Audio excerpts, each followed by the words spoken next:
Écoute-moi, Noémie, c'est très sérieux. Dis-moi où il est. Ou plutôt, non, je te demande pas son adresse. Préviens-le seulement qu'il faut qu'il rentre. Est-ce que je sais où il est, ton mari, moi? Et puis, est-ce que c'est fini, tous ces racontards? Jérôme vient me voir, et après? On ne s'en cache pas. Entre cousins, la belle affaire. Il sera content de savoir que tu es venu le chercher ici. Oh, Noémie. Noémie, écoute-moi. Jenny n'est pas bien. Tu as une fille, toi aussi. Voilà 3 semaines que Jérôme n'a pas reparu. Où est-il? Oh, Noémie. C'est pas possible que tu sois devenue aussi mauvaise. Écoute-moi, il y a autre chose aussi. Mon fils Daniel a fait une fugue. Je peux pas rester toute seule. Préviens mon mari. Mais puisque je te dis que je ne sais pas où il est. Tu ne me crois pas, Thérèse? Non. Non. Eh bien, tant pis, tu sauras tout. Il m'a trompée encore une fois. Il a filé avec une autre, je ne sais où. Là. Tu me crois maintenant?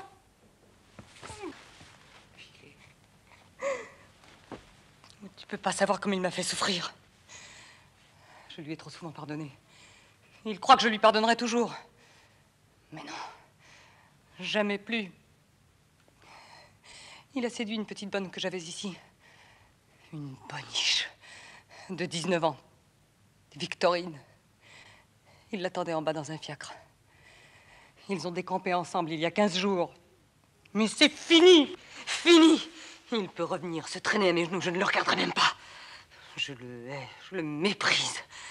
Je l'ai surpris 100 fois à mentir, sans aucun motif. Par jeu, par plaisir, par instinct. Il ment dès qu'il parle. C'est un menteur. Tu n'es pas juste. C'est toi qui le défends. Toi?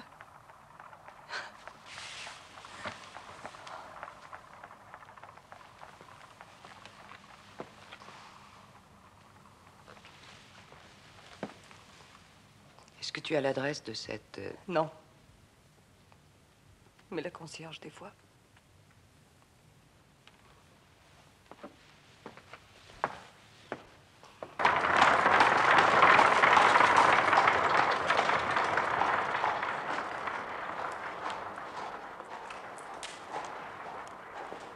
Ah non, cette fois-ci, ça dépasse.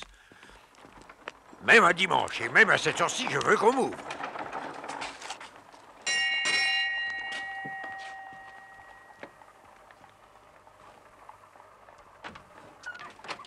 Est-ce que vous savez où est mon frère? Mais... Allez me chercher l'abbé Binot. Oui, oui, monsieur Thibault. Bonsoir, monsieur Thibault. Bonsoir. Bonsoir, jeune docteur. Bonsoir. Qu'y a-t-il donc? Monsieur l'abbé, où est mon frère? Jacques? Oui, il n'est pas rentré. Mais... Enfin, il était consigné. Jacques? Non. Quoi? Mais alors, Antoine? Eh bien, père, si c'est une escapade préméditée, cela écarte l'éventualité d'un accident. Mais qu'est-ce que nous allons faire? Ah, ce soir, rien. Attendre. Ah, attends. Passer la nuit dans cette inquiétude. Ah, c'est dur pour un père, monsieur l'abbé, c'est dur. Je le ferai ramener par les gendarmes. Oh, les gendarmes.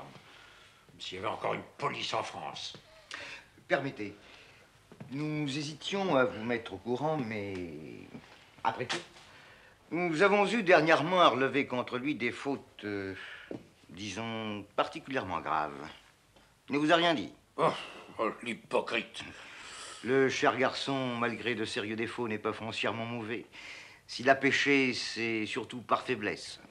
L'influence d'un camarade dangereux, comme il y en a tant, hélas, dans les lycées de l'État. Alors, au fait. Eh bien voilà. Avant-hier vendredi, pendant la grande étude, nous sommes entrés dans la classe rapidement, comme nous le faisons toujours. L'ami Jaco tout de suite pincé, en train de lire un roman de je ne sais quel auteur italien, Les Vierges au rocher. Et un ignoble livre de Zola, La faute de l'abbé Mouret. Oh, le vaurien. Et c'est tout? Non, monsieur. Un peu plus tard, en soulevant le pupitre de Jacques, nous avons trouvé là aussi un cahier gris, dont il nous a suffi de parcourir les premières pages.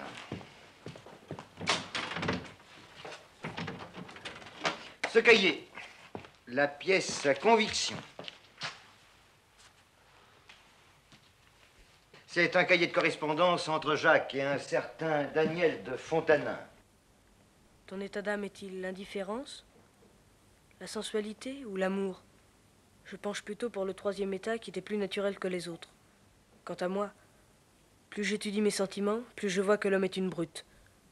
Et que l'amour seul peut l'élever. Te dire le plaisir que m'a fait ta lettre, c'est impossible. N'es-tu pas mon ami? Et plus encore, la vraie moitié de moi-même? Et prions le bon Dieu pour qu'il nous assiste.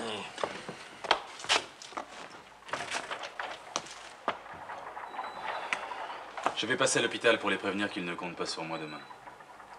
Et dès la première heure, j'irai questionner ces Fontanins. Oui, tu sais, père, ce sont ces gens qui habitent près de chez nous, à Maison Lafitte. Ah oui, c'est protestant. Ah, la petite crapule. Pour que ça ne fasse pas trop de scandale.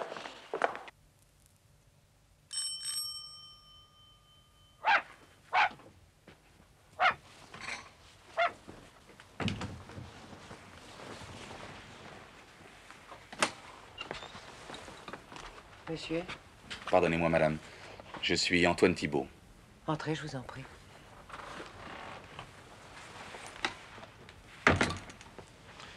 J'aimerais beaucoup voir votre fils Daniel. Mais c'est que mon fils, justement, n'est pas visible ce matin. Pardonnez-moi si j'insiste, madame. Mais mon frère, grand ami de votre fils, a disparu depuis hier. Et nous sommes affreusement inquiets. Disparu?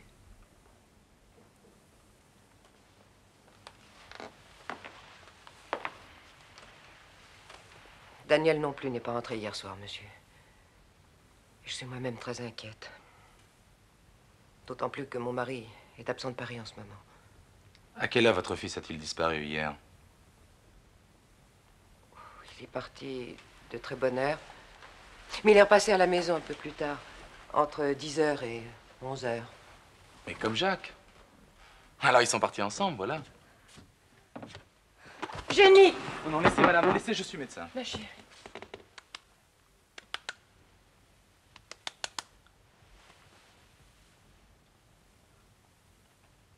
Bon, ce n'est rien. Je vais la transporter dans sa chambre. Venez, suivez-moi.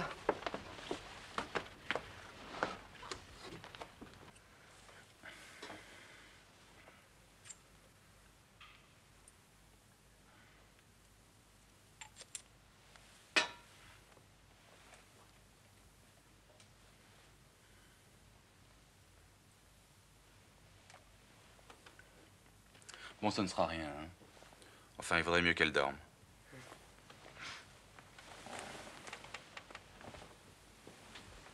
Attends, ma chérie.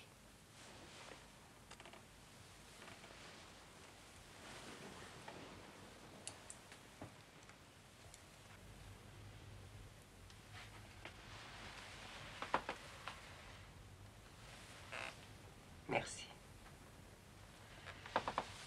Cette enfant est tellement nerveuse. Elle a dû entendre Puce aboyer et croire que c'était son frère qui rentrait. Elle n'est pas bien depuis hier matin.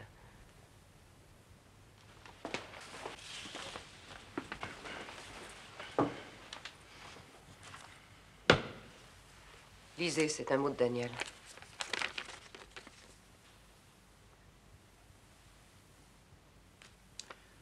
Il y a certainement un lien entre leur fugue et une correspondance que le professeur de Jacques vient de découvrir. Une correspondance. Oui, ils s'écrivaient pendant les classes. Et des lettres d'un ton tout à fait particulier, paraît-il. Et les deux coupables ont même été menacés de renvoi. Les deux coupables. Coupables de quoi? Je vous avoue que je ne vois pas bien. Tout ceci est hors de question, monsieur. Votre fille sait peut-être quelque chose? Non, je ne pense pas.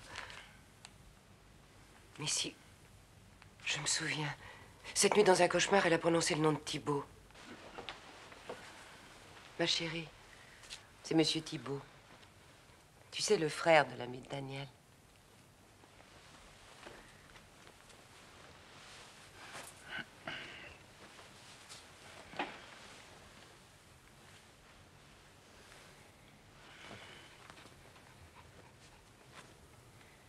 Oui, encore un petit peu rapide, hein.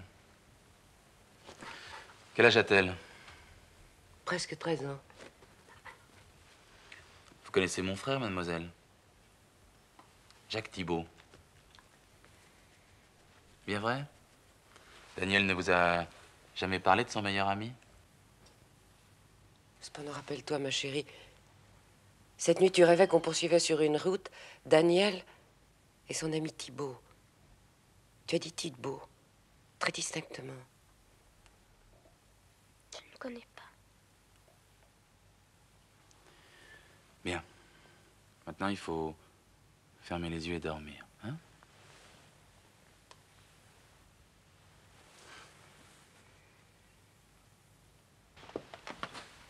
Elle ne sait rien. Elle est l'innocence même, mais elle sait. Elle sait? Comment? J'étais à côté d'elle cette nuit. J'ai senti... Je ne sais pas comment expliquer. Elle sait. Elle sait, maintenant j'en suis sûre, elle sait. Des voyous comme ce Fontana, voyons. Est-ce que ça ne devrait pas être prison? Et est-ce qu'il est admissible que nos enfants soient soumis à de pareilles relations? Il y a plus de 20 ans que je me dévoue à ces problèmes de criminalité infantile. J'ai créé à ma colonie pénitentiaire de Crouy un pavillon spécial où les enfants vicieux sont soumis à des traitements particulièrement attentifs. Est-ce à moi de dire aux parents qu'il faut y enfermer leur fils? Rien. J'ai tout fait pour intéresser l'instruction publique à notre initiative.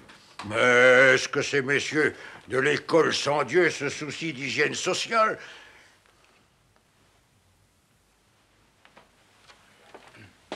Qu'est-ce qu'elle veut? Vas-y, Antoine. Ah non, père, tu ne peux pas te dispenser de la recevoir. Oh. Madame de Fontana. Alors, que faire, messieurs? Est-ce que nous ne sommes pas tenus tout de même, à certains égards, vis-à-vis d'une femme? D'une mère, après tout. Quoi? Une mère? Allez, faites entrer cette dame.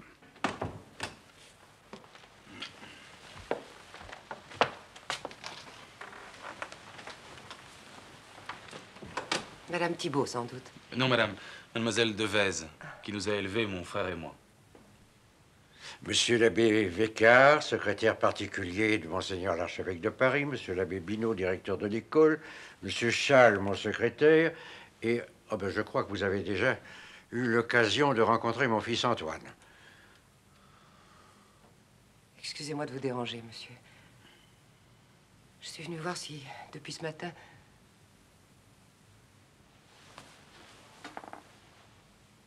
Nous sommes pareillement éprouvés, monsieur. Et j'ai pensé que le mieux était de réunir nos efforts. N'est-ce pas? Inutile de vous dire, madame, que nul mieux que moi ne comprend votre inquiétude. Pourtant, je n'hésite pas à le dire, est-ce qu'une action commune est bien souhaitable? Certes, il faut qu'on les retrouve, mais est-ce qu'il ne vaudrait pas mieux que nos recherches fussent isolées? Ne doit-on pas craindre les indiscrétions, les journalistes? Et puis... Et puis, je pense à mon fils. Est-ce qu'il n'est pas de mon devoir de faire en sorte qu'un jour, on ne puisse lui jeter au visage des relations tout accidentelles, je veux bien, mais d'un caractère éminemment préjudiciable?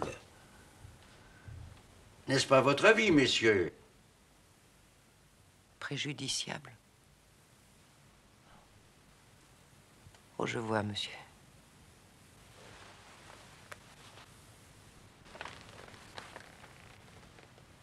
tout le monde ici, madame, comprend à quel point cet entretien est douloureux pour vous. Mais les faits, hélas. Car il faut bien le dire, madame, les faits sont accablants. Je vous en prie, monsieur l'abbé. Tenez, voici la pièce à conviction. Jetez-y seulement les yeux, madame. Je n'en lirai pas une ligne. Violer les secrets de cet enfant sans qu'elle puisse seulement s'expliquer. Je ne l'ai pas habituée à être traitée ainsi. Nous n'insistons pas. Monsieur, je voulais seulement vous demander ce que vous avez l'intention de faire. Mon mari n'est pas à Paris en ce moment et je suis seule pour prendre des décisions. Je voulais surtout vous dire, il me semble qu'il serait regrettable d'avoir recours à la police. La police?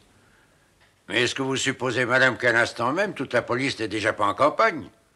Alors j'ai téléphoné moi-même ce matin au préfet pour que toutes les précautions soient prises. Avec la plus grande discrétion, bien entendu. Et puis voyons, madame, ne serait-ce que pour l'amendement de ces vauriens, est-ce qu'il ne serait pas bon qu'on nous les ramenât menottes aux poignets entre deux gendarmes? Ne serait-ce que pour leur rappeler qu'il y a encore dans notre malheureux pays un semblant de justice pour soutenir l'autorité paternelle.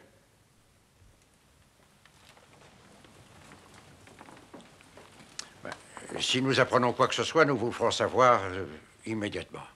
Madame.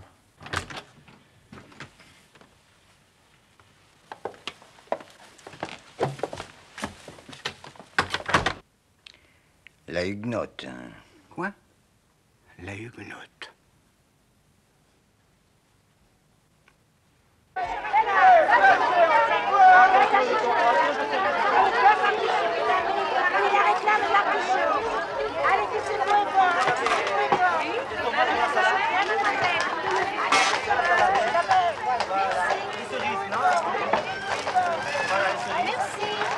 Bonjour madame, ça va? Les cerises.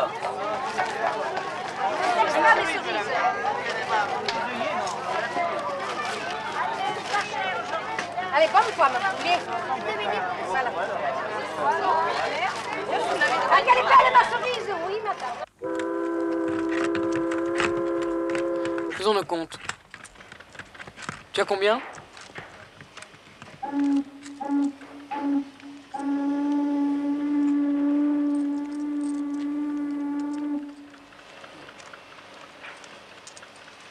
« 188 francs.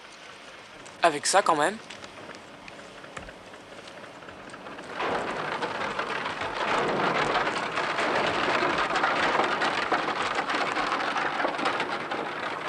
On est le combien aujourd'hui? Je sais pas. Le 6 ou le 7? Le 7. C'est ton journal? Oui. J'écris 7 mai, 2e jour de notre libération.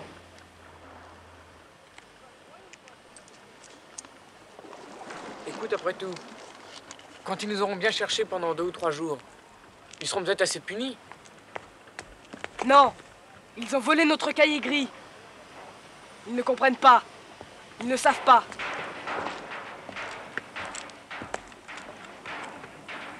Parce que tu es protestant, ils te croient capable de tout. Mais quand nous aurons montré ce que nous sommes, ou bien alors je te l'ai dit, je me tue. Si jamais tu refusais de t'embarquer avec moi, ce serait pas long. Hop! Et je tombe foudroyé. Qu'est-ce que c'est? Teinture d'iode. Donne-moi ça, Thibault! Non! Viens, marchons.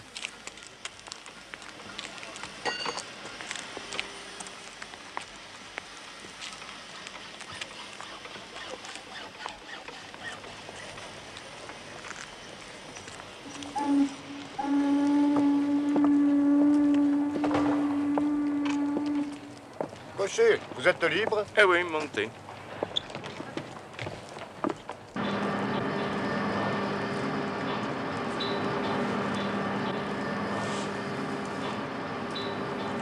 Pardon, monsieur.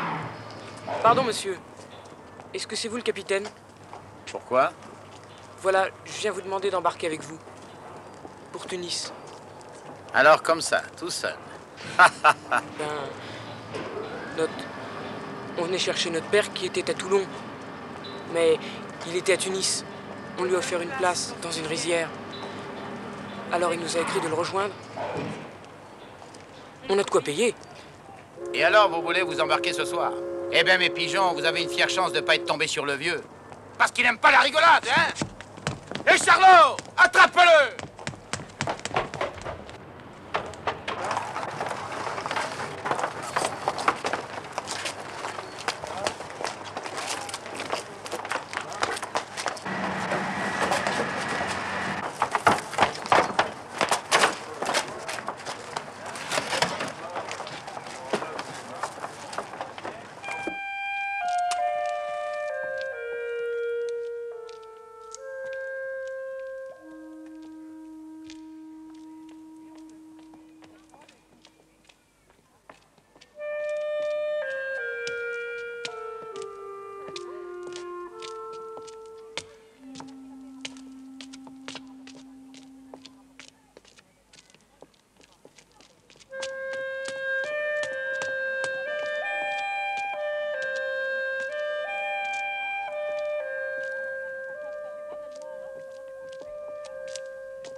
Tête d'ail, tête d'ail, regardez les belles têtes d'ail, tête d'ail, tête d'ail.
Tu vas pas coucher là, je pense.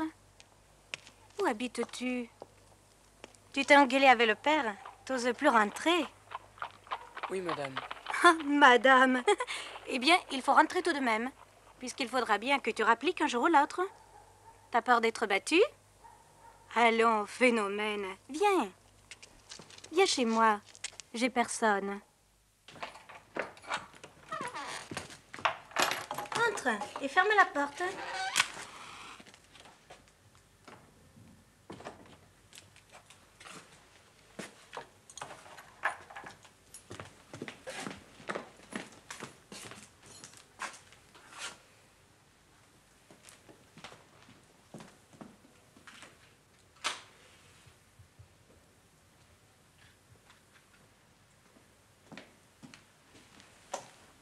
Tombe de sommeil. Enlève ta veste. Et couche-toi. Mais tu vas pas dormir avec tes chaussures?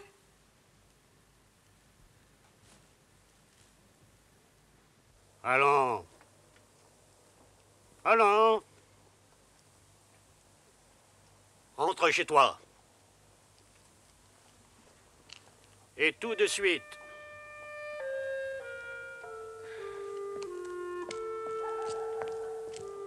Petit.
As-tu réveillé? Ah mon Dieu, moi qui voulais me lever de bonne heure, j'avais rendez-vous avec un ami.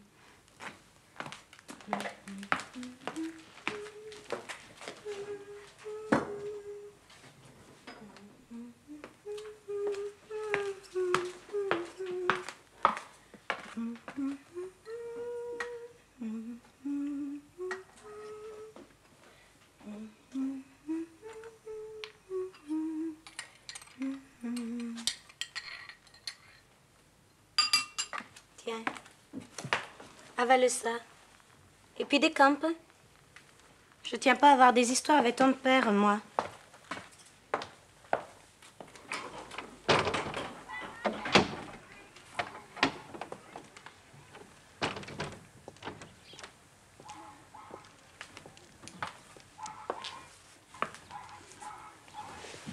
Quoi?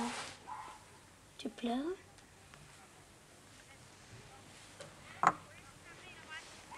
Tu as du chagrin?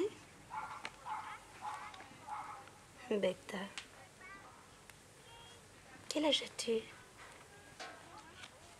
16 ans.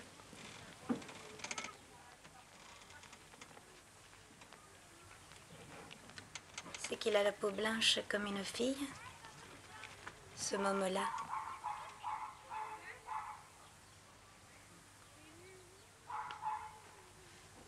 Réchauffe-moi.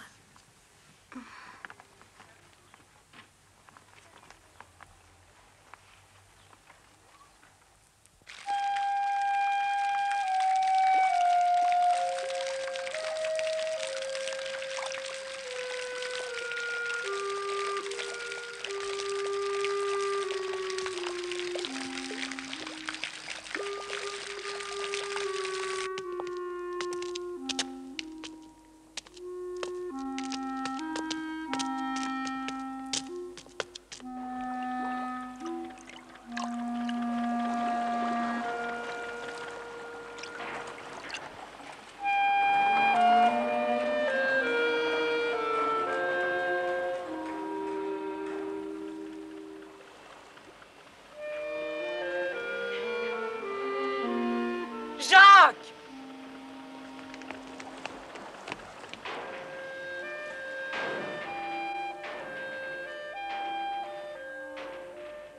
J'ai passé la nuit sous une bâche. Et toi? Moi sur un banc là-bas. Et puis surtout j'ai marché. Faut pas rester à Marseille. Alors? À Toulon, c'est pas loin, longeant la côte. Tu es sûr? À Toulon, nous trouverons certainement un moyen de nous embarquer.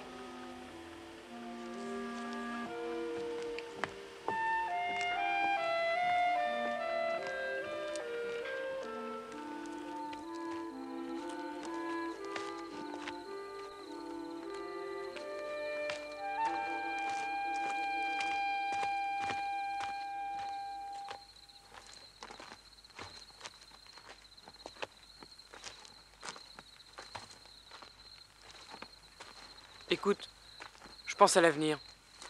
Sait-on jamais. Nous pouvons être séparés l'un de l'autre.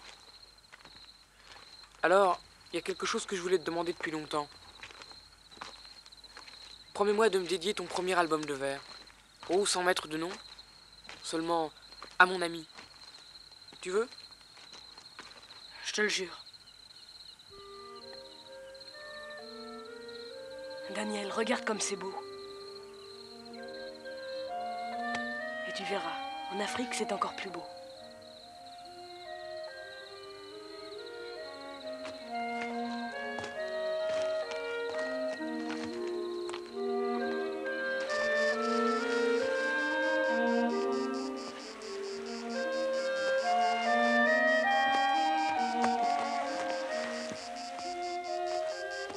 Tu sais, Jenny, ma sœur Jenny, elle sait. Elle sait? Ben oui, mais elle se laissera plutôt mourir que de dire un mot.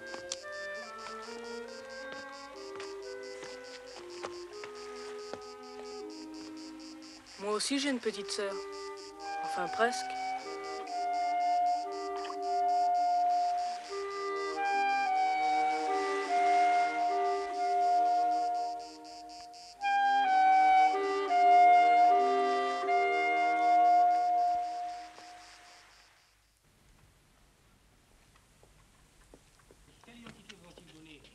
Ce que je peux vous dire, au moins, c'est qu'ils m'ont bien inspiré confiance dès que je les ai vus. Alors, vous devriez les questionner vous-même. Sont-ils très jeunes? Oui, ils sont Quel âge ont-ils? Oh, 12 ans, 14 ans, je sais pas, moi. Hein. Ce sont deux frères. Peut-être. Accompagnez-nous. Oui, vous allez en juger vous-même. Hein. Ils ont débarqué hier au soir, couverts de poussière. Il n'y a qu'à voir leur brodequin. Ils m'ont narré des histoires de loups-garous. Ils m'ont dit qu'ils voulaient aller jusqu'à Toulon à pied. Puis je sais quoi d'autre encore. Allons, debout. Et donnez-moi vos noms, prénoms et toute la séquelle. Maurice Legrand. Et lui, c'est Georges, mon frère. Notre père est à Toulon et vous nous empêcherez pas d'aller le rejoindre. Doucement, doucement.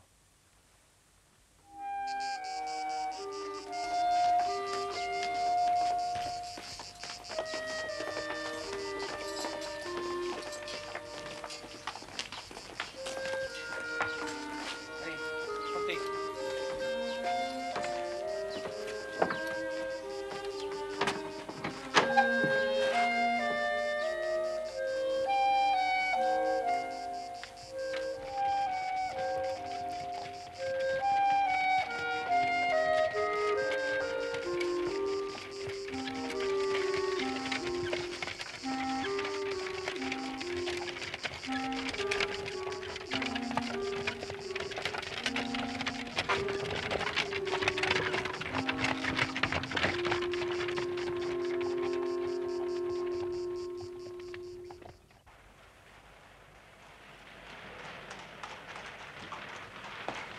C'est sûrement Daniel qui rentre. Daniel?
Merci.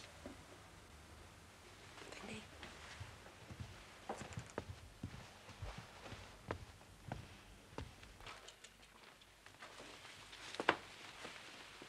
Ont-ils seulement dîné, ces pauvres enfants? Et Jenny? Elle est dans son lit. Tu vas la voir, elle t'attend. Doucement, Daniel. Elle a été très malade, tu sais. Et vous, Jacques? Voulez-vous m'embrasser?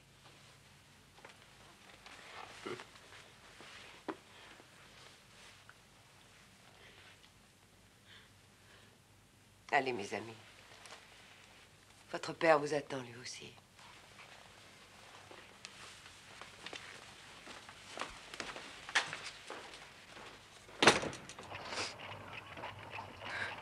Dis-moi, maintenant qu'on est seuls tous les deux, qu'est-ce qui t'a pris? C'est lui qui t'a entraîné, hein? Non, c'est pas lui. Tu sais, les amitiés de collège, je connais ça. Et tu peux tout me dire, non? C'est un ami, voilà tout. Qu'est-ce que tu veux dire? Nous causons. Il me corrige mes vers. Ça me fait très plaisir que tu sois poète. Je m'en doutais un peu, remarque, mais tu sais, on a tellement peu l'occasion de causer tous les deux. C'est parce que tu n'es pas souvent là? Et le cahier? Le cahier gris? Qu'est-ce qu'ils ont fait du cahier? Tu l'as lu? Ah, écoute, Jacques. Et papa? Mais je ne sais pas, peut-être. C'est ignoble. L'abbé est un mouchard, un salaud! Je lui cracherai à la figure. Devant tout le monde. On peut me chasser de l'école, je m'en fous. Je me sauverai. Je me tuerai.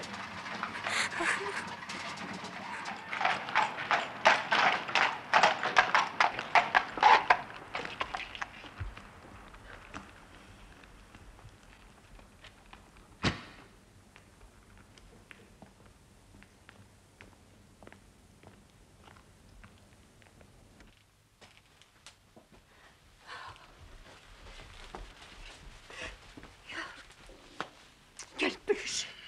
Tu voulais donc nous faire mourir de chagrin. Dieu bon, tu n'as donc plus de cœur.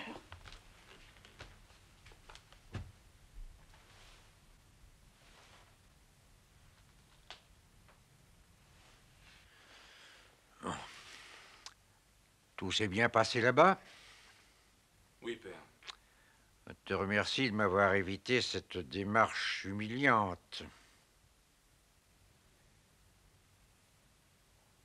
Nous aviserons demain des dispositions à prendre. Non, mais non, laissez-le. Voyons, c'est un vaurien. Un cœur de pierre, il ne mérite pas les inquiétudes qu'il nous donne.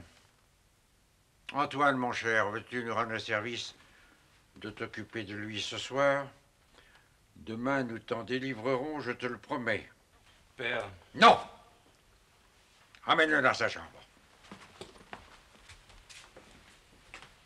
Le scandale a assez duré.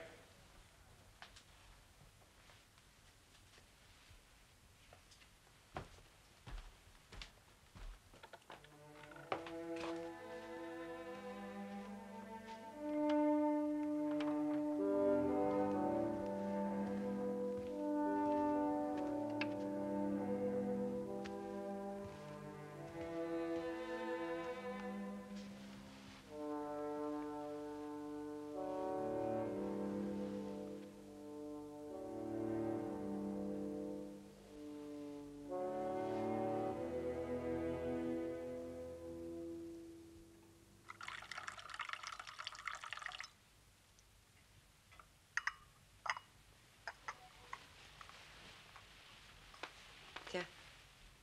Non, merci. Oh non! Pourquoi? Tu ne vas pas me priver de la joie de prendre une bonne tasse de thé avec toi? Qu'est-ce qu'ils t'ont dit au lycée? Je n'ai rien cru de ce qu'ils m'ont dit.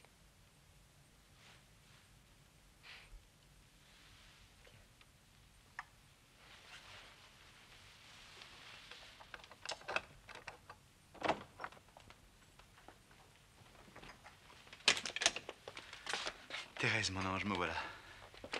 J'ai reçu votre dépêche. Je suis désolé, vraiment. Qu'est-il arrivé? Ah, alors, tu es ici, toi? Qu'est-ce que j'apprends? Je vais te gronder, tu sais. Faut-il le gronder? Jenny a été souffrante. Elle va mieux, rassurez-vous. Vous pouvez aller la voir. Mais surtout, ne la réveillez pas.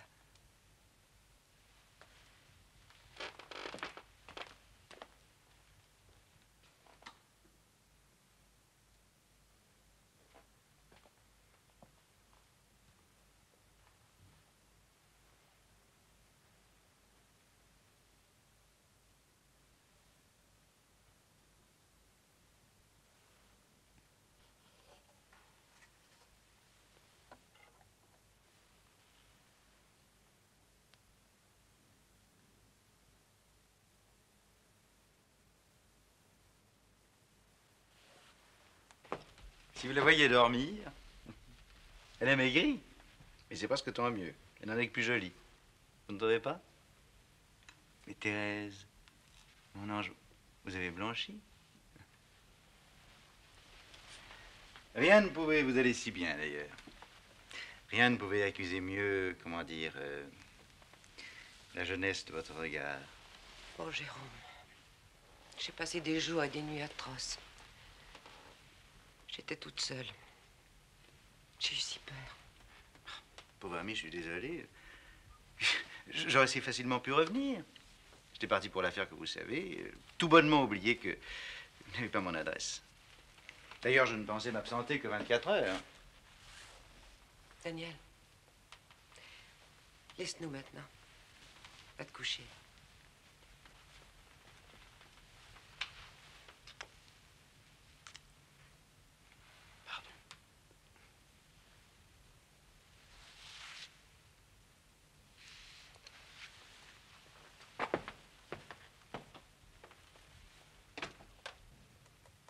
Permettez que j'allume une cigarette?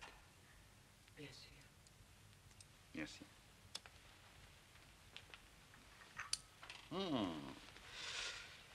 Ah, c'est pour qui toutes ces chatteries? Non, ne buvez pas ce thé qui est tiède. Non, laissez-moi faire. Merci.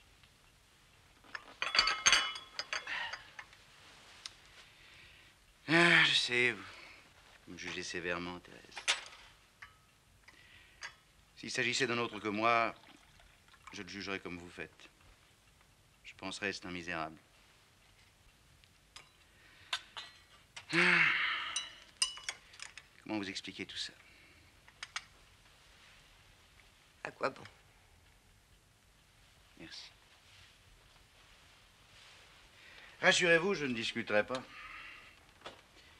Les faits sont là, ils me condamnent.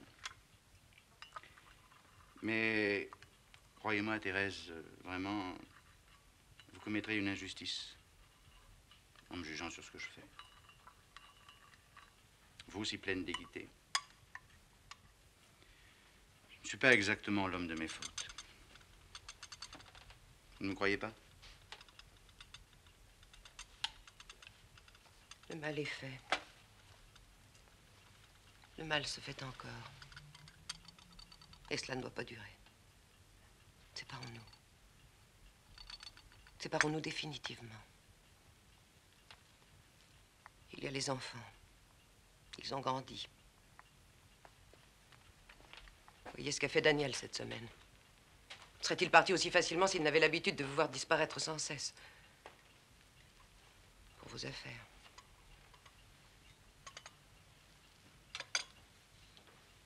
J'ai bien réfléchi, Jérôme.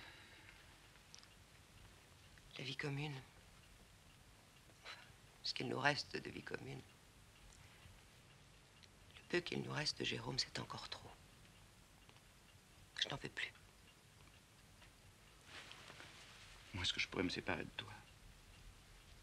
Comment est-ce que je pourrais vivre sans mes petits?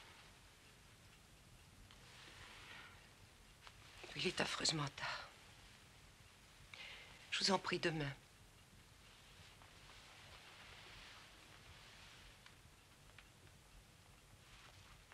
Vous allez avoir de la peine à trouver une voiture.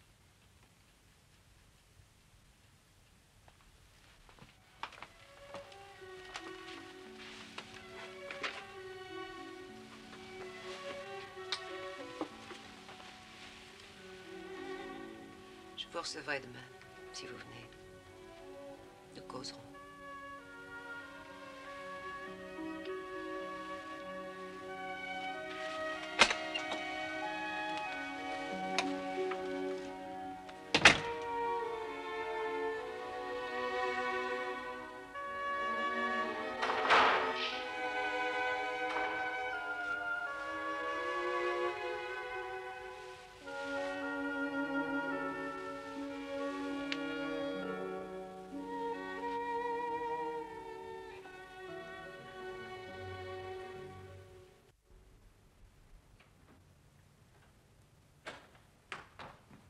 Qu'est-ce que tu veux? Mon pauvre Jaco. Sauve-toi, on vient.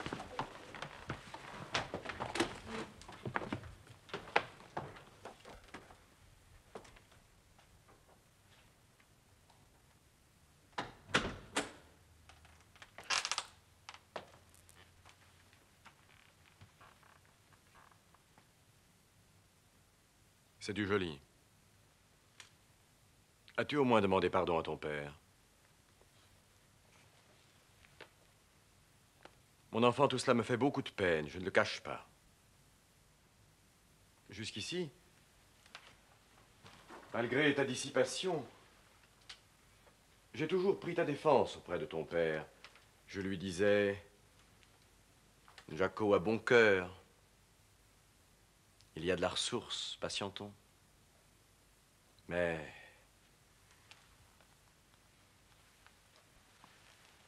aujourd'hui, je ne sais plus que dire. Et ce qui est plus grave, je ne sais que penser.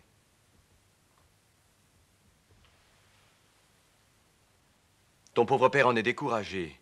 Il m'a fait peine. Il se demande jusqu'à quel degré de perversion tu es descendu. Si ton cœur est totalement desséché. Et ma foi, je me le demande aussi.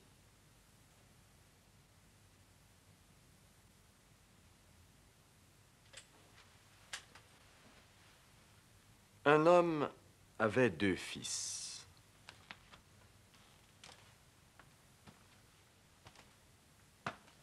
Or, le plus jeune, ayant rassemblé tout ce qu'il avait, partit pour une région étrangère. Et là, il dissipa son bien en vivant dans le désordre. Après qu'il eut tout dépensé, il rentra en lui-même et dit, « Je me lèverai et je m'en irai vers mon père. » Il se leva donc et s'en fut vers son père. Et comme il était encore loin, son père l'aperçut et il fut touché de compassion. Et courant à lui, il le serra dans ses bras. Mais le fils lui dit, « Mon père, j'ai péché contre le ciel et je ne suis plus digne d'être appelé ton fils. » Je savais bien que tu n'étais pas gâté jusqu'au fond du cœur, mon enfant. J'ai dit ce matin ma messe pour toi.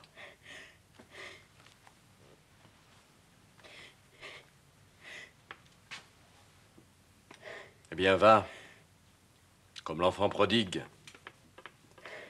Va-t'en trouver ton père. Il sera touché de compassion. Et il dira lui aussi, réjouissons-nous. Alors, c'était pour ça, le lustre? Peut-être, pour une fête, le retour. Mais je voulais, mais je n'ai pas pu. Je veux te dire encore autre chose, mon enfant. Ton père a pris à ton sujet une grave détermination. Une détermination que j'approuve. Il veut t'envoyer quelque temps loin de nous. Où? Il te le dira, mon enfant. Mais quoi que tu puisses en penser d'abord, il faut accueillir cette sanction d'un cœur contrit, comme une mesure prise pour ton bien. Allons. Embrasse-moi et va demander pardon à ton père.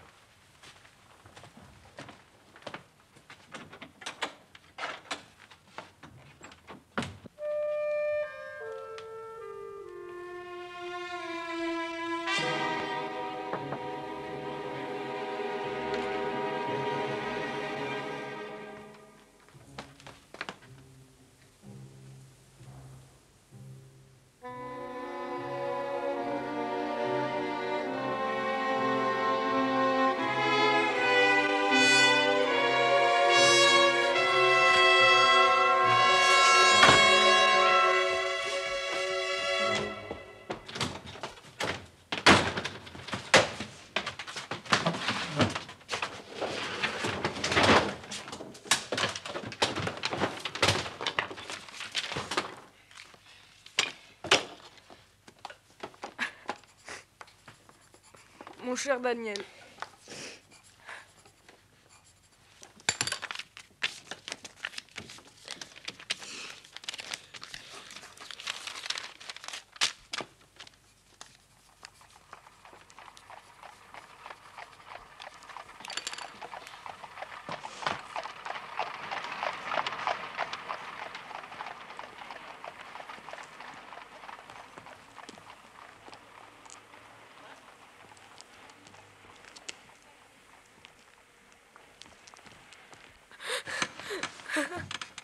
Daniel, Daniel, ils nous séparent.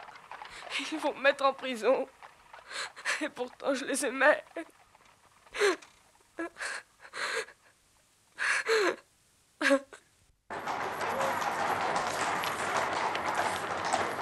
Daniel! Daniel! Vous avez des nouvelles de Jacques? Mais non, aucune. Ça fait des mois. Merci. Père! Père, est-ce que tu as des nouvelles de Jacques? Il y a très longtemps que... J'interdis qu'on me parle de ce garnement.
Y a quelqu'un? Monsieur? Monsieur le directeur. Bien, monsieur.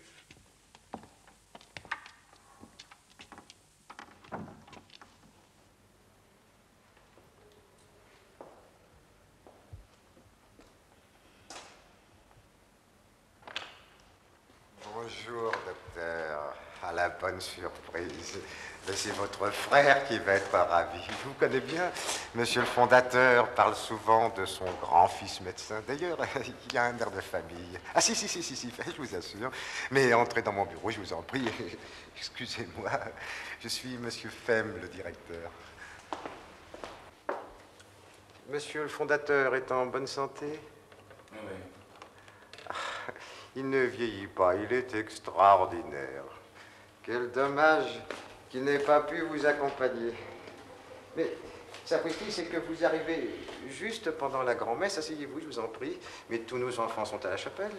Ah, vous savez, 20 minutes encore, une demi-heure si les communions sont nombreuses. Et c'est possible, monsieur le fondateur a dû vous le dire.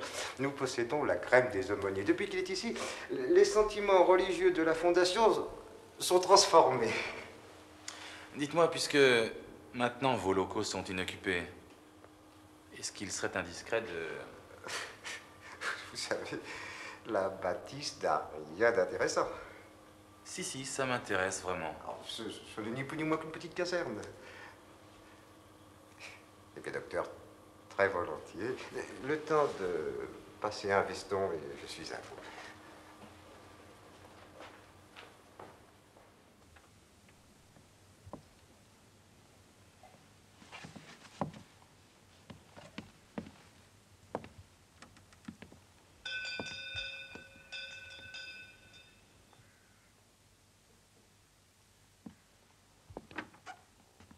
Si vous voulez bien me suivre, docteur.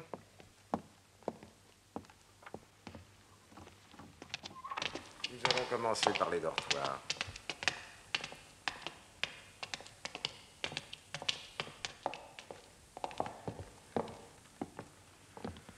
Dites-moi, il vous arrive d'en enfermer, là, dans la cage?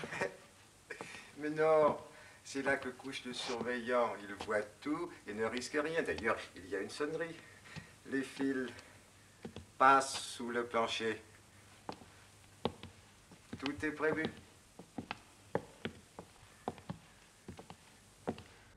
Ah, docteur, ici, ce sont nos terribles. Ceux qui sont arrivés trop tard pour être sérieusement amendés. Ce n'est pas de la crème. On est obligé de laisser la lumière allumée toute la nuit.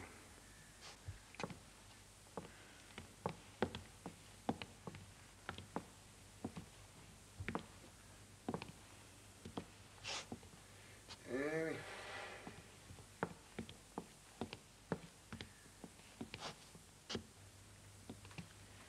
Oui, monsieur le fondateur tient essentiellement à ce que les pupilles apprennent un métier.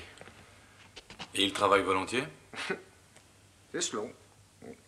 Atelier de menuiserie. Mais dites-moi, à ceux qui refusent, comment les punissez-vous? Je voudrais bien voir les cachots. Sapristi, les cachots? Mais vous vous croyez à la requête? Ah non, non, non, non, non, pas de cachot ici, Dieu merci. D'ailleurs, notre règlement l'interdit. Et puis, on obtient tellement d'avantages par la persuasion. Vraiment? Entendons-nous. J'entends par persuasion la privation de certains aliments. Le pain sec, docteur, a des vertus persuasives absolument insoupçonnées.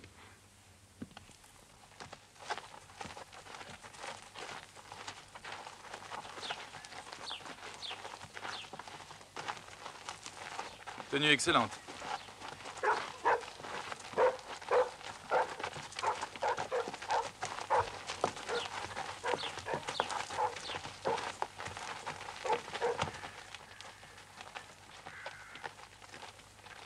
Mais où est Jacques?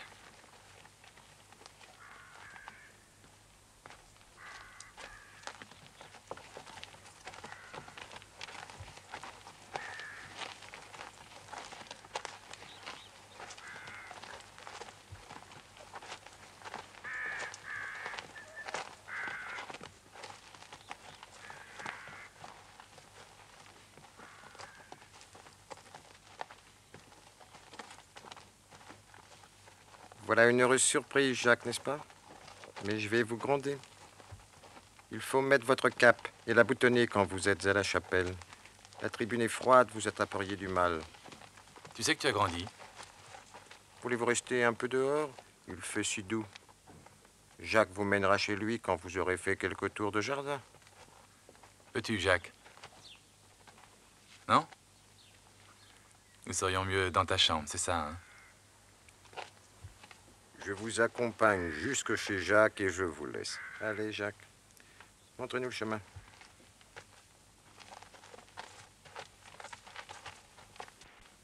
Mais tu n'es pas mal installé. Votre frère vous dit que vous n'êtes pas mal installé. Oui, monsieur le directeur. N'exagérons pas, c'est très simple. Nous veillons seulement à ce que ce soit propre. D'ailleurs, c'est Arthur qu'il faut féliciter. Voilà un lit fait comme pour une revue. Saluste. Tu fais des progrès en latin?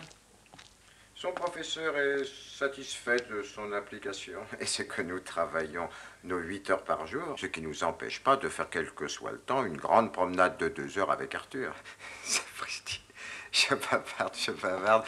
Et voilà si longtemps que Jacques n'a pas vu son grand frère. Oui, en effet. Vous repartez par le train de 11 heures? Oui, malheureusement. Ne le regrettez pas. C'est le dernier train avant celui du soir.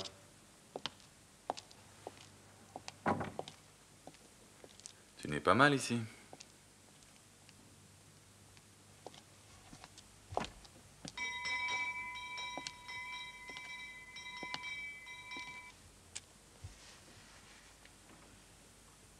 On change souvent le linge? Le dimanche.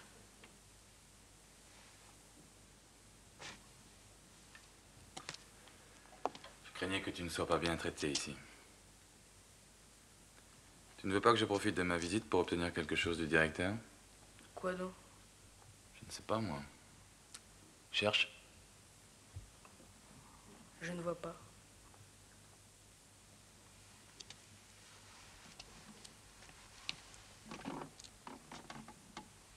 Est-ce que tu as grandi?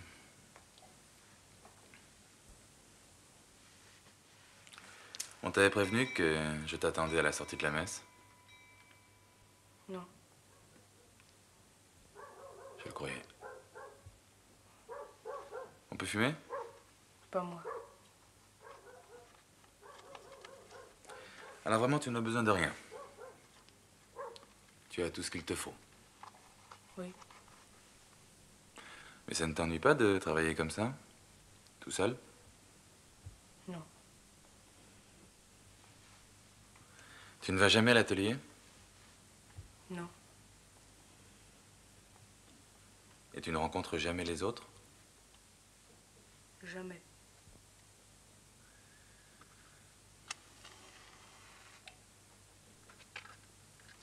Viens. Eh bien, viens.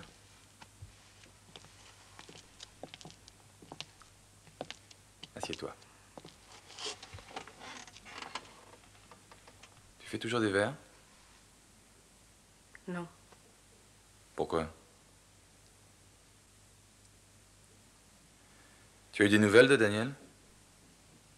On ne reçoit pas de lettres ici. Et toi, tu ne lui écris pas? Non. Il y a quelqu'un dans le couloir?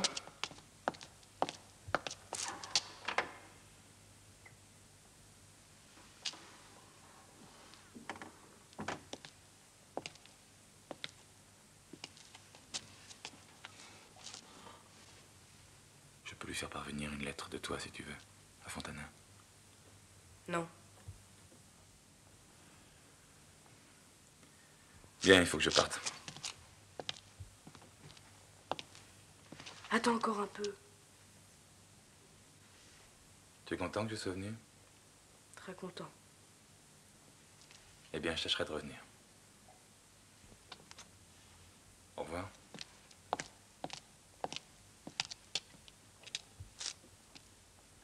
Je pense souvent à toi, tu sais. J'ai toujours l'impression que tu n'es pas heureux ici. Tu me le dirais, n'est-ce pas? Il faudrait donner quelque chose à Arthur. En t'en allant. Un petit pourboire.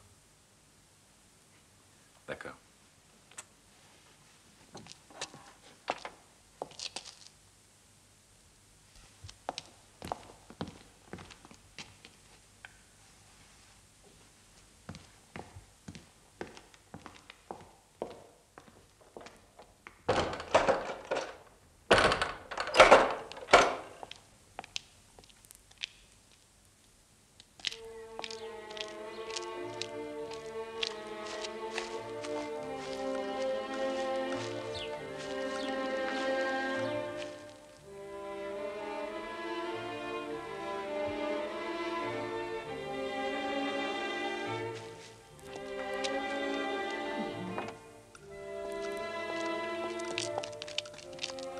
J'ai raté mon train. Oui, j'ai raté mon train. Alors j'ai pensé que je pourrais emmener Jacques se promener cet après-midi. Sapristi, notre règlement... Oh, allons, monsieur le directeur. Eh bien, vous expliquez ça, monsieur le fondateur, je vais vous chercher Jacques. Je vous accompagne.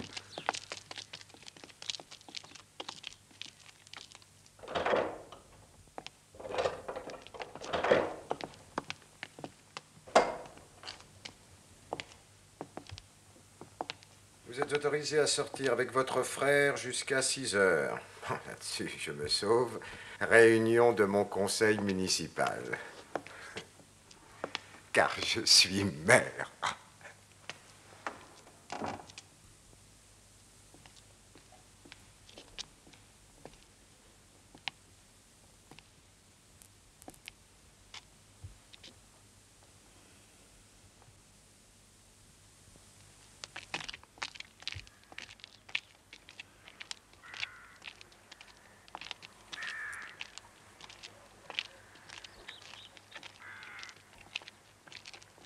Où allons-nous? Tu ne connais pas la région? Tu n'es jamais allé en ville? Il y a un peu plus de 3 kilomètres. Et on reviendra par les bords du canal. Ça te va? Qu'est-ce que tu dis du coup des serviettes et des draps? Le coup des serviettes? Oui, ce matin, pendant qu'on me promenait dans tout l'établissement, on a eu le temps de mettre chez toi du beau linge blanc.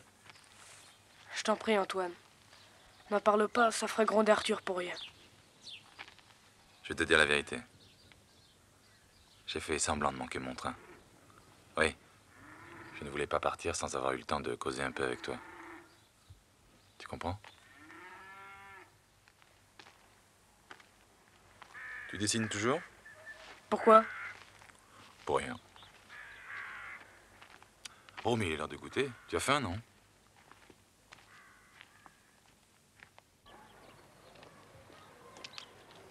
T'as vu Fontana? Oui, je l'ai rencontré au quartier latin. Il est maintenant externe à Louis le Grand. Tu lui as pas dit où j'étais? Non. Pourquoi? Tu ne veux pas qu'il le sache? Non. Pourquoi? Parce que... Et Gis, est-ce qu'elle le sait? Non, je ne crois pas, non. Père ne dit rien. Ah, dis donc, tu sais que ça marche très bien, sa candidature à l'Institut. Ah? Oui. L'élection a lieu dans 3 semaines. C'est quand même quelque chose, non? Membre de l'Institut. Et Père l'a bien gagné, tu ne trouves pas? Papa est bon, dans le fond. Tu sais, j'attends que Père soit confortablement assis sous sa coupole pour faire un coup d'État. Oui, je voudrais le persuader de louer le petit logement du rez-de-chaussée pour y installer mon cabinet.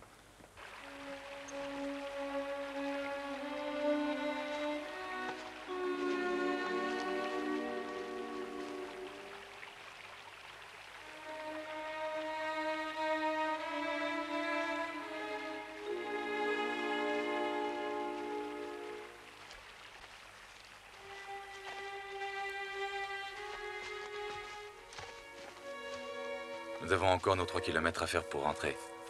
Tu es fatigué?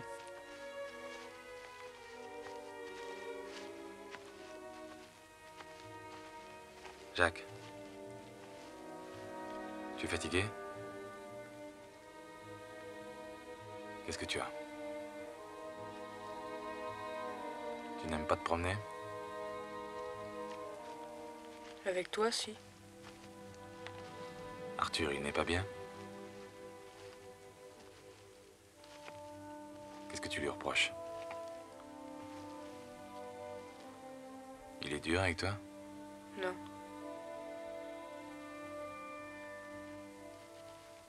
Il ne te plaît pas? Non. Pour quelle raison?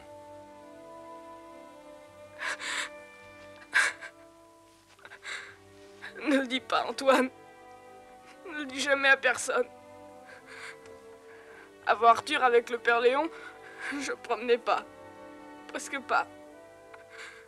Les premiers jours, oui. Et c'est même en promenade qu'il a commencé à me raconter des choses.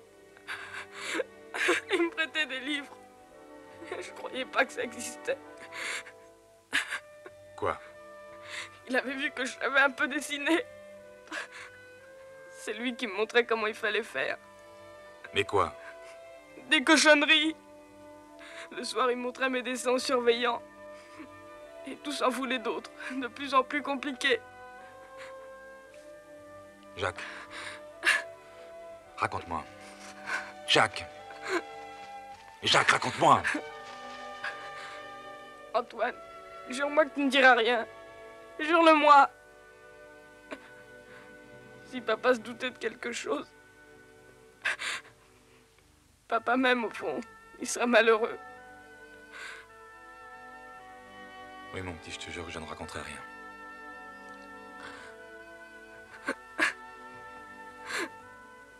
Et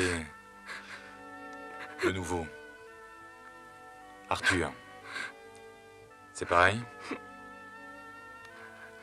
Dis-moi. Jacques, dis-moi. Je peux pas, Antoine. Je ne peux pas. Mais pourquoi? Pourquoi tu ne vas pas raconter tout ça au directeur? Ce serait pire. Il le mettra à la porte.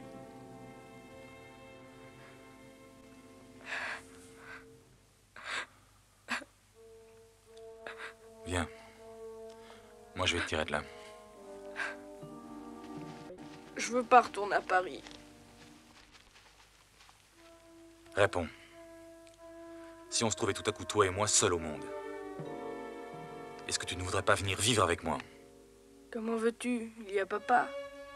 Si je te donnais ma parole, que personne d'autre que moi ne s'occupera de toi, Oui. avant 15 jours.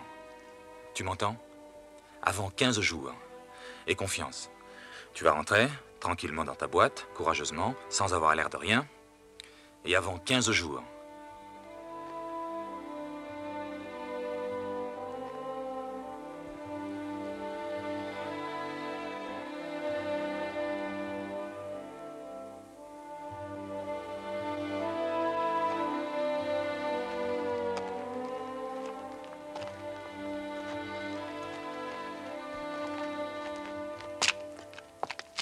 Ah ben j'espère.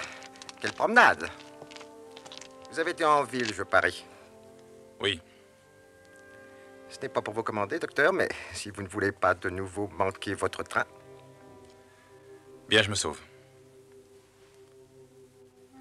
Au revoir, Jacques. Casquette.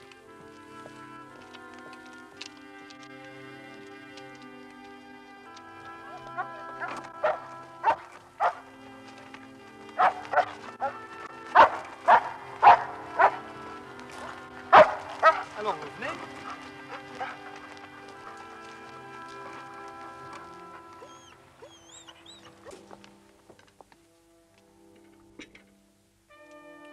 Allons, dépêche, petite crapule.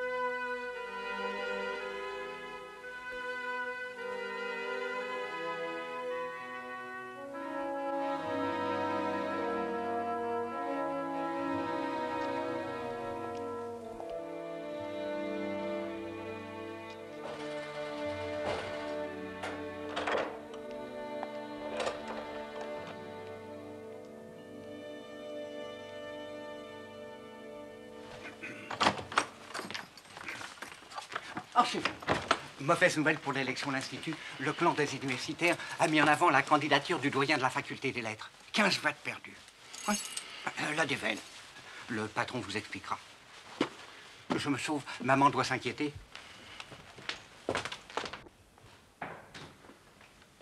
Ah, te voilà. Mauvaise nouvelle, hein? Oui, monsieur Chal m'a raconté. Moi aussi, je t'apporte de très mauvaises nouvelles. Jacques ne peut pas rester à Crouy. J'en arrive. Comment sans me prévenir, tu as... Enfin, explique-toi.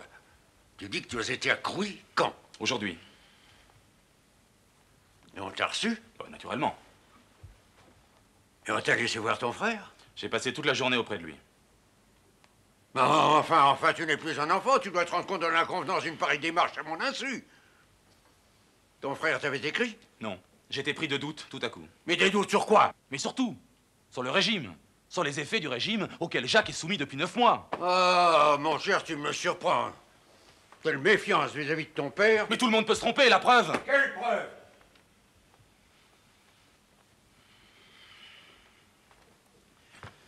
Écoute, Père, ne nous fâchons pas. Écoute, je pense que nous voulons tous les deux la même chose. Le bien de Jacques. Et quand tu sauras dans quel état de déchéance je l'ai trouvé, tu décideras tout le premier que Jacques doit quitter le pénitencier au plus tôt. Ça, non. Mais Père, mais ce que j'ai vu là-bas! Ah non, plus un mot là-dessus, hein? Ton frère a pu te raconter tous les mensonges qu'il a voulu. Jacques ne s'est plaint de rien. Eh bien alors? Au contraire. Et c'est le plus grave. Il dit qu'il est tranquille, heureux même. Eh bien, mais alors tout est parfait. Hein? Tout le monde est content. Qu'est-ce que tu veux d'autre? Jacques est dans un état de dépression dangereux. Oh, tout ce que tu me racontes là, mon cher, Fais honneur à ta générosité naturelle, mais permets-moi de te dire, tu connais ton frère, hein? Crois-tu qu'on puisse vraiment broyer cette volonté de mal faire sans d'abord la réduire? Père, ce serait un crime. Jacques a en lui une valeur. Non, laisse-moi te dire. Tu t'es souvent trompé sur son caractère. Et tu ne vois pas ses... Qu'est-ce que je ne vois pas? Oh là! Il semble que tu oublies un peu trop que tu n'es pas le maître. Non, je ne l'oublie pas. Et aussi, je te demande, qu'est-ce que tu comptes faire? C'est très simple. Sermonner vertement M. Fem pour t'avoir reçu sans mon autorisation et t'interdire à jamais l'accès de la colonie. Alors tes brochures, tes conférences, toutes tes belles paroles. Dans les congrès, oui. Mais devant une intelligence qui sombre, fût-ce celle d'un fils, rien ne compte. Pas de complications. Vivre tranquille et advienne que pourra. Imposteur. Imposteur. Ah, ça devait arriver, ça. Déjà certains mots que tu prononçais à table. Tout se tient. L'abandon des pratiques religieuses, l'anarchie et pour finir, la révolte. Il ne s'agit pas de moi. Il s'agit de Jacques. Père, promets-moi que Je Jacques... t'interdis de parler de lui. Est-ce clair? C'est ton dernier mot? Va-t'en. Ah, Père, tu ne me connais pas. Je te jure que Jacques sortira de ce bagne. Et que rien ne m'arrêtera. Va-t'en, rien. Tu sais, je menais moi-même une campagne dans mes journaux. Le sort de Jacques est désormais entre vos mains, monsieur l'abbé. Oui, vous seul pouvez faire entendre raison à mon père. Supposons que votre père rappelle Jacques à Paris. Et alors? Je puis m'occuper moi-même de Jacques. J'ai l'intention de m'installer au rez-de-chaussée avec lui. Vous assumeriez là une charge bien lourde, mon ami. Ah oui, mais je suis si convaincu que ce petit a besoin d'une grande liberté. Tout cela mérite réflexion. Revenez me voir, mon ami. Sans trop tarder.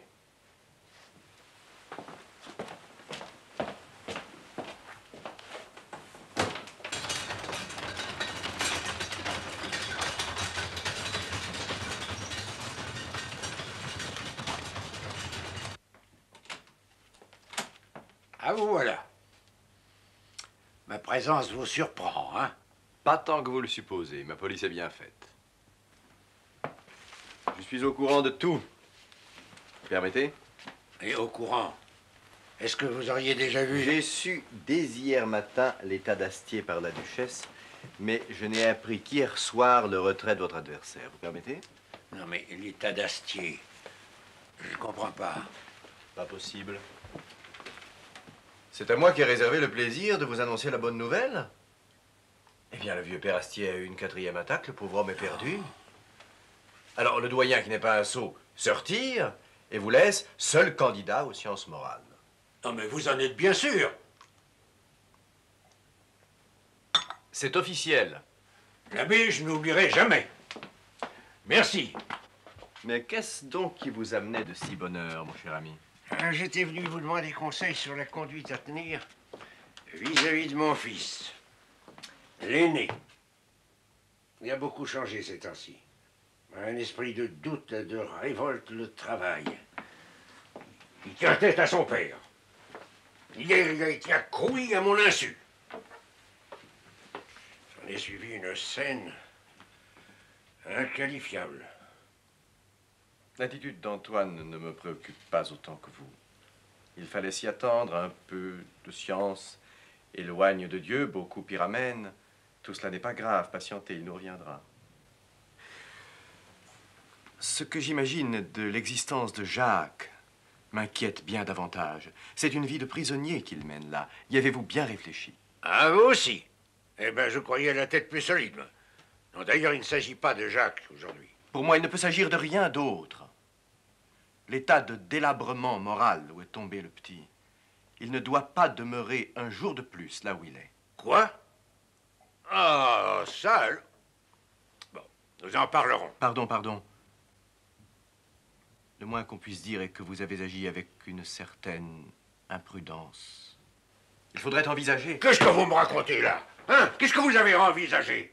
Hein? Moi, je vous vois venir. Je vous dis tout de suite non, non et non. Ah, ça... L'abbé, je vois qu'on ne peut pas parler sérieusement avec vous aujourd'hui. J'ai la conscience tranquille, moi. Je vois que tous les pères ont la conscience aussi tranquille que moi.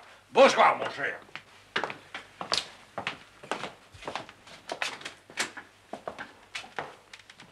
2 hommes montèrent au temple pour prier. L'un était pharisien et l'autre publicain. Le pharisien, se tenant debout, faisait cette prière en lui-même. « Mon Dieu, je vous rends grâce de ce que je ne suis pas comme le reste des hommes. »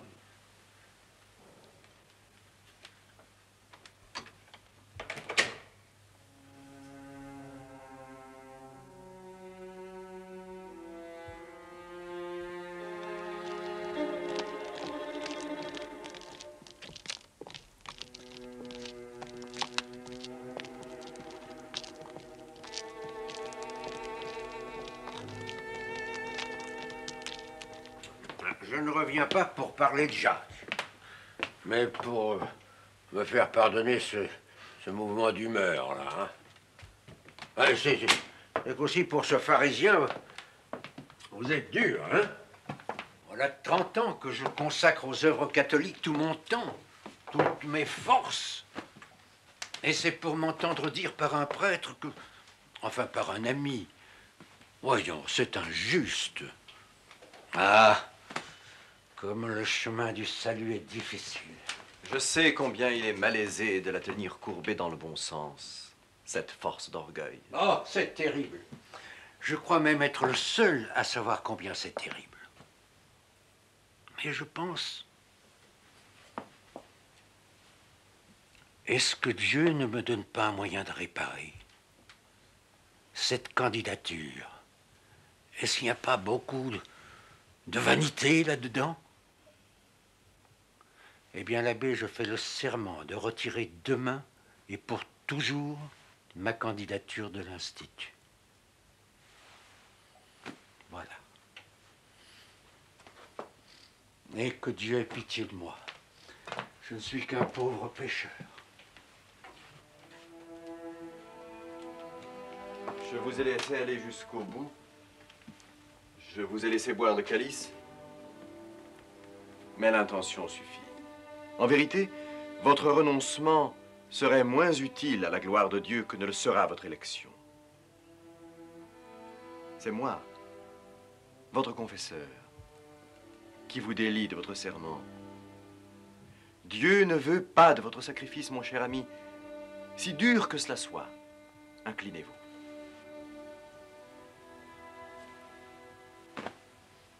Ah, si vous croyez qu'il le faut.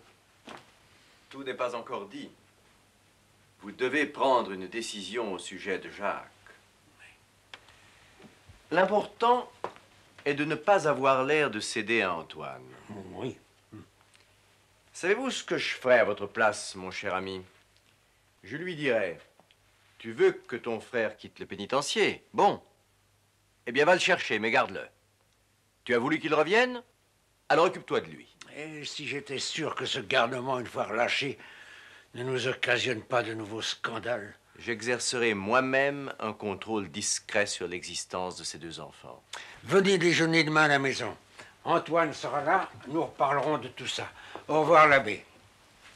Et merci, l'abbé, merci.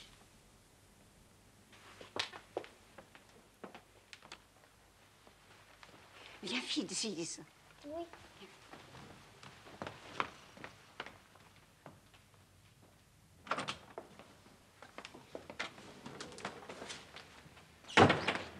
Regarde. Notre nouvel appartement. On va être bien ici, non?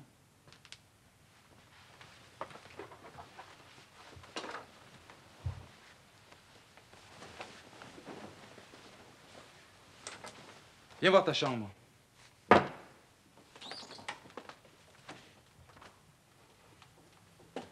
Tu viens?